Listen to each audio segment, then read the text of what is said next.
பரந்தூர் விமான நிலையத்துக்கு ஆதரவு தெரிவிப்பாரா விஜய்? தமிழகத்தின் வளர்ச்சிக்கு விமான நிலையம் வேண்டுமா? முதல்வரின் நடவடிக்கை என்ன? முழுசா தெரிஞ்சுக்கலாம் வாங்க.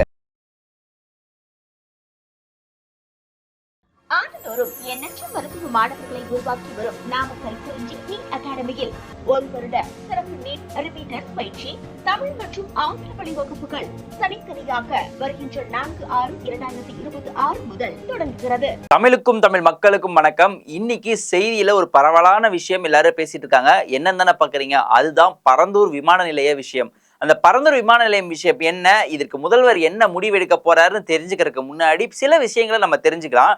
அதுதான் முதல்வர் அவர்களுடைய முதல் பிரச்சாரம் ஆரம்பிச்ச இடம் பரந்தூர். இந்த பரந்தூர் விமான நிலையம் வந்தா அங்க இருக்கிற விவசாய நிலங்கள் பாதிக்கப்படும், அங்க இருக்கிற விவசாயிகளுக்கு அவங்க வாழ்வாதாரம் பாதிக்கப்படுங்கிறனால அந்த இடத்துல அவங்களுக்காக போய் நின்று பேசினவர் முதல்வர் விஜய். அன்னைக்கு அவர் பிரச்சாரத்துல என்ன சொல்லி இருந்தாரு அப்படின்னா, நான் வளர்ச்சிக்கு எதிரானவன் அல்ல, இந்த இடத்துல விமான நிலையம் வேண்டாம், விமான நிலையம் வைங்க, வேற இடத்துல யாருக்கும் எந்த பிரச்சனையும் இல்லாத இடத்துல வைங்க அப்படிங்கிற மாதிரி தான் சொல்லியிருந்தாரு. அந்த சமயத்துல ஆட்சி அமைச்சிருந்த திமுகவையும் எதிர்த்து சொல்லியிருந்தாரு. என்ன அப்படின்னா, இந்த விமான நிலையம் இங்க வந்துச்சு அப்படின்னா என் மக்களை ஒன்றாக திரட்டி நான் போராட்டம் செய்வேன் அப்படின்னு சொல்லியிருந்தாரு. அதையெல்லாம் தாண்டி சட்டமன்ற தேர்தல் நடந்து இன்னைக்கு தாவேகா அரசு ஜெயிச்சு விஜய் அவர்கள் முதல்வராக பதவியேற்று இன்னைக்கு 1 மாத காலம் ஆயிருச்சு. இந்த நிலையில இன்னைக்கு விமான நிலைய ஆர்கனைசேஷன்ல இருந்து விஜய் அவர்களை சந்திக்க போறதா இருக்காங்க. அவரை சந்திச்சு அவர்கிட்ட ஒரு அறிக்கை கொடுக்க போறதா இருக்காங்க. இந்த விமான நிலையம் ஏன் தேவைப்படுது அப்படிங்கிறத பற்றி. அதையும் தாண்டி அவங்க அறிக்கையில ஒரு விஷயம் மென்ஷன் பண்ணியிருக்காங்க. என்ன அப்படின்னா, நம்மளுடைய சென்னை ஏர்போர்ட் இருக்கு இல்லையா, அங்க கிட்டத்தட்ட ஒரு நாளைக்கு 60,000 வரைக்கும் மக்கள் போறாங்க.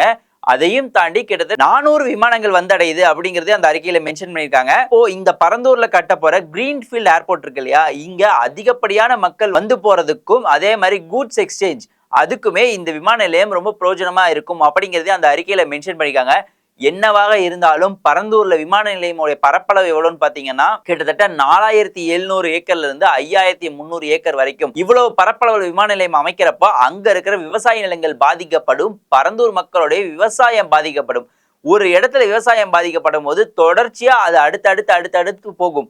ஒரு வளர்ச்சி தேவைதான், ஆனால் அந்த வளர்ச்சிக்காக ஒரு விஷயத்தை அழிக்கிறது தேவையில்லை அப்படிங்கறதா மக்களோட கருத்தும். அதே மாதிரி இப்ப முதல்வரா இருக்க விஜய் அவர்களுடைய கருத்தும். சோ இன்னைக்கு விஜய் அவர்கள் இதுக்கு என்ன முடிவெடுக்க போறாரு, விமான நிலையத்தை வேற இடத்துக்கு மாற்ற போறாங்களா, இல்ல விமான நிலையம் வரவே வேண்டாம் தடை செய்ய போறாங்களா அப்படிங்கறதெல்லாம் தொடர்ந்து தெரிஞ்சுக்கணும் அப்படின்னா நம்ம கிங் 360ல இருக்க வீடியோஸை ஃபுல்லா பாருங்க. இதே மாதிரி அரசியல் அப்டேட்டுடன் நான் உங்களை சந்திக்கிறேன். அது வரைக்கும் நான் உங்கள் ஜெகவின். ஆண்டுதோறும் எண்ணற்ற மருத்துவ மாணவர்களை உருவாக்கி வரும் நாமக்கல் குறிஞ்சி நீட் அகாடமியில் ஒரு வருட சிறப்பு நீட் ரிப்பீட்டர் பயிற்சி தமிழ் மற்றும் ஆங்கில வழி வகுப்புகள் தனித்தனியாக வருகின்ற 4/6/2026 முதல் தொடங்குகிறது.